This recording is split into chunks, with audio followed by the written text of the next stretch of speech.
నాకు అప్పించిన పరమేశ్వర బాబాయ్ ఏమో ఆ 10 లక్షలకు నాకు ఏ సంబంధం లేదు.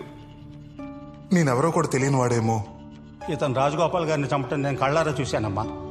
అప్పటి నుంచి న్యాయం కోసం కోర్టుకు వెళ్తున్నాను, వాయిదాల కోసం కోర్టుకు వెళ్తున్నానో కూడా నాకు తెలియదు. కోర్టు మెట్లు, జైలు గోడలు చూస్తూ సంవత్సరం గడిచిపోయింది.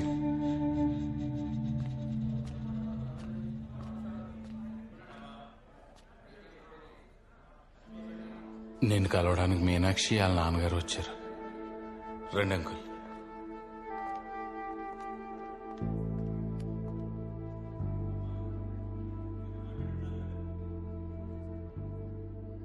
బాగున్నావా బాబు? మన మధ్య ఇలాంటి రోజు ఒకటి వస్తుందని నేను ఎప్పుడూ అనుకోలేదు. నువ్వు వస్తావని తాను ఇంకా నీకోసం ఎదురు చూస్తూనే ఉంది. ఎప్పుడు బయటకు వస్తావో తెలియకుండా ఎంతకాలం అని ఎదురు చూడ్డం. మంచి సంబంధం. అబ్బాయి నీలాగే సాఫ్ట్వేర్ ఇంజనీర్. మీ విషయం తెలిసి కూడా పెళ్లి చేసుకుంటా అన్నాడు.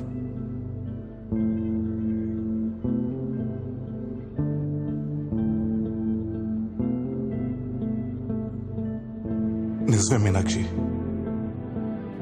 నేను ఎప్పుడు వస్తానో తెలియదు. అసలు వస్తానా రానా కూడా తెలియదు. వచ్చిన జాబ్ నుంచి ఇంటికి రావడానికి, జైలు నుంచి ఇంటికి రావడానికి చాలా తేడా ఉంది. నన్ను ప్రేమించినందుకు నీకు శిక్ష పడకూడదు. Advance happy married life Meenakshi.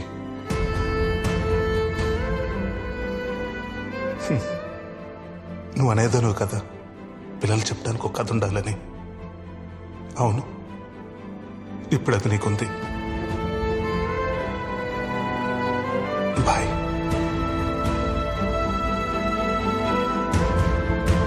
ఉంటాం బాబు.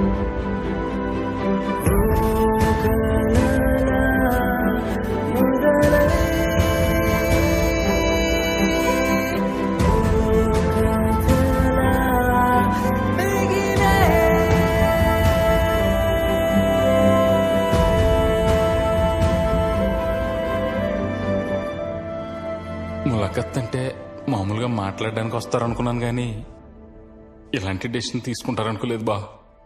నువ్వేం డిసిషన్ తీసుకున్నారా? నేనేం డెసిషన్ తీసుకుంటాను? రే, నన్ను కలవటానికి ఇంకెప్పుడు ములాఖాతుకు రావద్దు. బా నువ్వు ఇక్కడికి వస్తున్నావని ఆ కిషోర్ గడికి తెలిస్తే నేనేమైనా చేస్తాడు. ఆయన్ని నేను చూసుకుంటానులే బా. ఆయన నువ్వు లోపలికి వెళ్ళు. నేను ఇష్టపడే వాళ్ళందరూ నా లైఫ్లో నా కాకుండా దూరం అయిపోయారు. ఇక నాకు మిగిలేదు నువ్వేరా. ఈ కేసుల నుండి బయటకు వస్తే నన్ను తీసుకెళ్ళటాను కరా. ఇక్కడే పోతే బా నా శవాన్ని తీసుకెళ్ళటాను కరా. నన్ను రావద్దానికి రా. రే బా, నేను చూడకుండా నేను ఉండలేను రా. రే బా, చిన్నప్పటి నుంచి నేను వదిలి ఎప్పుడూ లేను రా. బా, నా వల్ల కాదురా. బా, రే నన్ను అర్థం చేస్తారా ప్లీజ్ రా. బా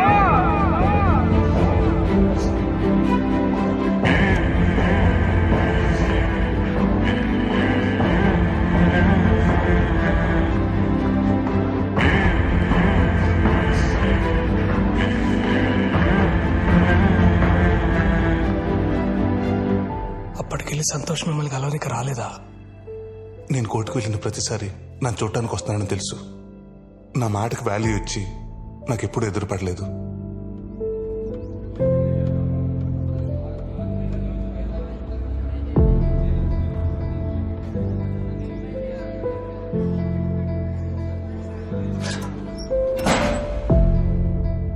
ఆ తర్వాత మీడియా నా గురించి రాయటం మానేసి, జనాలు నా గురించి మాట్లాడుకోవడం మానేసి, ఆయన నన్ను పలకరించడం మానేసి 5 ఏళ్ళైంది.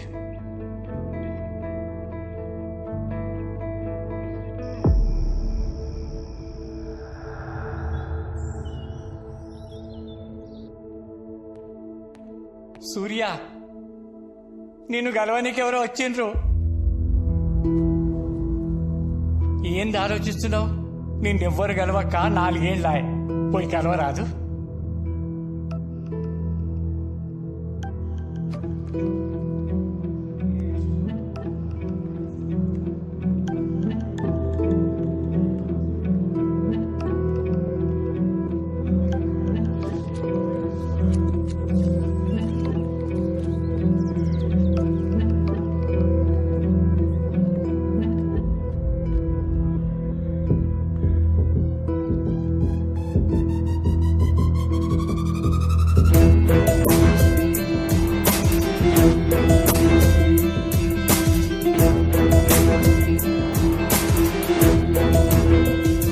Hi I'm Adya advocate.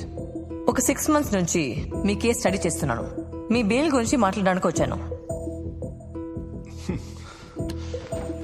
Excuse me, ఎప్పుడు బయటకు వెళ్తానని 5 ఏళ్ళుగా ఓపిక్గా వెయిట్ చేస్తున్నావు.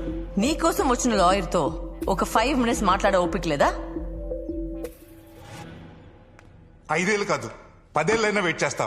నేను చచ్చే లోపల బయటకు వస్తా, వాడిని చంపేస్తా. చెయ్య నేరానికి 5 ఏళ్ళు ఇక్కడ ఉన్నావు. మర్డర్ చేసి ఇంకొక 14 ఏళ్ళు ఉంటావా? ఆవేశం సమస్యల్ని సృష్టిస్తుంది, ఆలోచన దాన్ని పరిష్కరిస్తుంది. క్రికెట్ ఆడుతుంటే చిన్న గొడవ అయిందంట. మా వాడు నిన్నేదో తప్పు మాట అన్నాడంట. అందుకే ఆవేశంలో మీ సూర్య మా వాడిని కొట్టాడు. నేనే నీకు సారీ చెప్పాలి సత్యం. ఆవేశంలో కొట్టిన తప్పే కదండి. రే, ఆవేశం సమస్యను సృష్టిస్తుంది, ఆలోచన దాన్ని పరిష్కరిస్తుంది. ఇంకెప్పుడూ ఆవేశంలో తప్పు చేయకు నాన్న. బయటకు వచ్చి ఏం చేయమంటారు? అమ్మా నాన్న చెప్పినోడు కళ్ళ ముందు తిరుగుతుంటే గుడ్ మార్నింగ్ గుడ్ నైట్ చెప్పంటారా? రివెంజ్ తీర్చుకో, అది చట్ట ప్రకారం తీర్చుకో. ఇండియన్ పీనల్ కోడ్ టార్గెట్ శిక్షలు వేయడం కాదు సూర్య, న్యాయం చేయడం కూడా. చట్టంలో నాలంటోడికి న్యాయం చేసే సెక్షన్లు కూడా ఉన్నాయా? ఉన్నాయి సూర్య. ఎవరైనా వ్యక్తిని అన్యాయంగా ఇరికించి జైలుకు పంపిస్తే అతను జైలు నుంచి బయటకు వచ్చాక తనని ఇరికించిన వాళ్ళ మీద వేసే కేసు సెక్షన్ 211 ఆఫ్ ఐపీసీ. ఆ సిఐ కిషోర్ నిన్ను ఇరికించాడు కాబట్టి నువ్వు అతని మీద సెక్షన్ 211 కేసు వేసి గెలిస్తే నువ్వు ఇరికించబడ్డ కేసులో నీకెంత శిక్ష పడేదో అదే శిక్ష కిషోర్ కి పడుతుంది. That's the power of section 211. ఇంకా ఆలోచిస్తున్నావేంటి సూర్య? మీ నాన్న చివరి మాట ఏంటో తెలుసా? నా కొడుకు నిర్దోషిగా బయటికి రావాలి. ఆ సిఐ చట్టం ముందు దోషిగా నిలబడాలి. ఇప్పుడు నేనేం చేయాలి? ఈ బెయిల్ పిటిషన్ మీద సైన్ పెట్టు. నువ్వు బయటకు వచ్చాక ఏం చేయాలో చెప్తాను.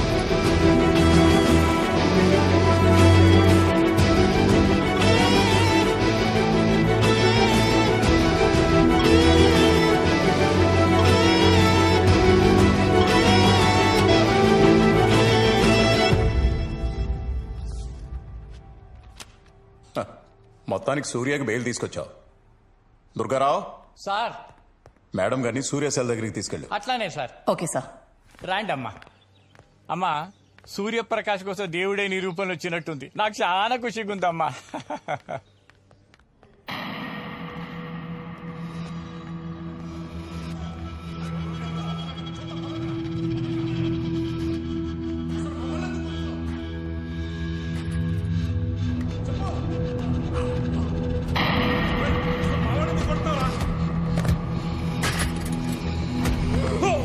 అసలు మేమేం చేసామని మమ్మల్ని కొడుతున్నావు?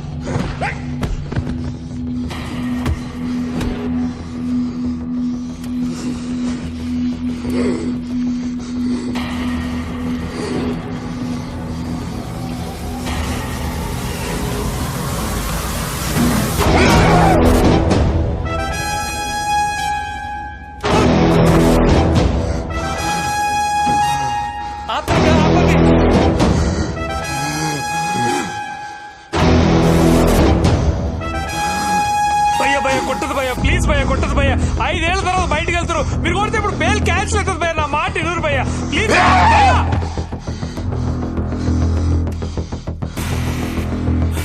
వదిలిపెట్టున్నా అండి. వద్దు భయ్యా.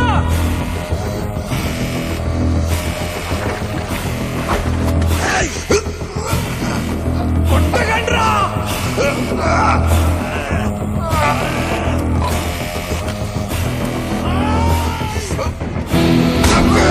భయ్యా.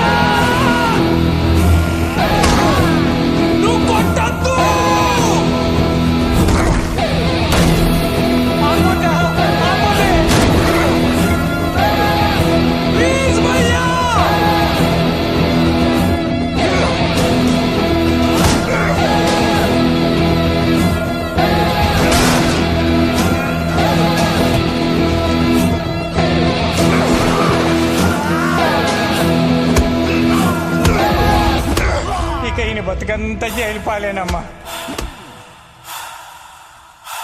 నాకు కావాల్సింది కూడా అదే కదా.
సూర్యాన్ని జైలు నుంచి బయటికి తీసుకురావడం నన్ను లోపల పంపించావు. సూర్యతో ఇంటరాక్ట్ అయ్యి ఆడ జరుగుతుందంతా ఈ బటన్ కెమెరాలో రికార్డ్ చేయమన్నావు. లాస్ట్కి సూర్యకు బెయిల్ క్యాన్సిల్ అయితే నాకు కావాల్సింది కూడా అదే అన్నావు. ఎందుకక్క? అందులో రికార్డ్ అయింది మొత్తం సోషల్ మీడియాలో ఫేక్ ఐపీ నుండి అప్లోడ్ చేయి. సోషల్ మీడియాలో ఒక వీడియో ట్రెండ్ అవుతోంది. రాజ్ గోపాల్ హత్య కేసులో 5 సంవత్సరాలుగా జైల్లో శిక్ష అనుభవిస్తున్న సూర్యప్రకాష్ కొద్ది గంటల్లో బెయిల్ మీద బయటకి వస్తాడనగా జైల్లో అతని మీద ఏం జరిగింది ఇప్పుడు ఈ వీడియోలో చూద్దాం. అరే భయ్యా బెయిల్ వచ్చిందంట. అవా నవ్వుతురు చూడగా. ఇగో నేను 2 days లో బయటకు వస్తా. మనం కలిసిన తర్వాత ధూమ్ ధామ్ చేద్దాం. నాకు తెలిసిన చోట మంచిగా బోటి కూర మళ్ళా బాటలు పెట్టి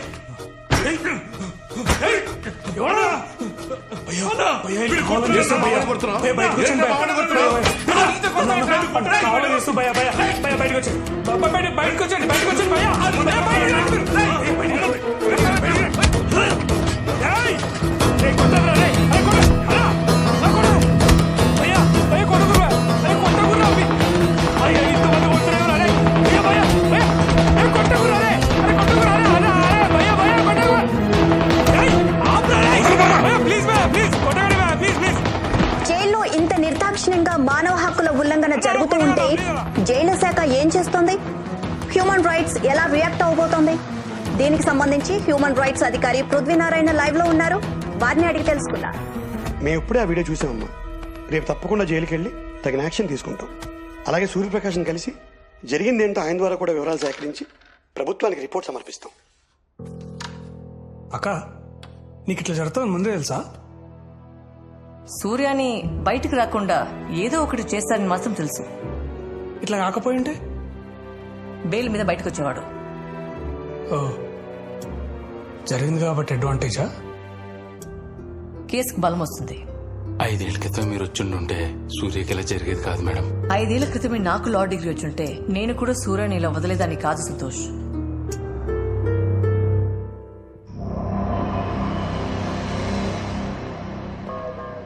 థర్టీ ఏకర్స్ లో జైలు, 300 సెక్యూరిటీస్, 100 సీసీటీవీ కెమెరాస్. నీకు తెలియకుండా ఒక్కడు నీ జైల్లో వీడియో తీశాడు. అసలు నువ్వేం బీక్తున్నా? వాడిని అలా వదిలేసుంటే బెయిల్ మీద బయటకు వచ్చి వాడి పనేదో వాడు చేసుకునేవాడు కదా. అనవసరంగా వాడిని గెలికావు. బయటకు వచ్చి నిన్నేమైనా చేస్తాడేమో అని నా మనుషులతోనే. నన్నా వాడికి ఆలోచన వచ్చేలోపే బాడీ కూడా కనపడేది కాదు. రేపు హెచ్ఆర్సీ వాళ్ళు జైలుకి వస్తున్నారు. తిడితే పడు, సస్పెండ్ చేస్తే ఇంట్లో కూర్చో. అంతేకాని నా పేరు బయటకు వస్తే. నమస్కారం సార్. నువ్వేనా జైలర్? అవును సార్. సార్ అసలు గొడవ ఎలా జరిగిందంటే చూసాను ఫోన్లో. సూర్యప్రకాష్ ఎక్కడా? సారీ సూర్యప్రకాష్, మీ మీద జరిగిన దాడికి చాలా బాధపడుతున్నాం. అండ్ కన్సర్న్ ఆఫీసులు అందరి మీద ఖచ్చితంగా యాక్షన్ తీసుకుంటాం. ఈ పేపర్ మీద సైన్ చేయండి. మీకు వెంటనే బెయిల్ శాంక్షన్ చేయమని కోర్టుకి రికమెండ్ చేస్తాం. ఇంత జరిగాక ఇంకా బెయిల్ ఏంటి సార్? ప్రతి దానికి ఒక ప్రొసీజర్ ఉంటుంది కదా సూర్యప్రకాష్.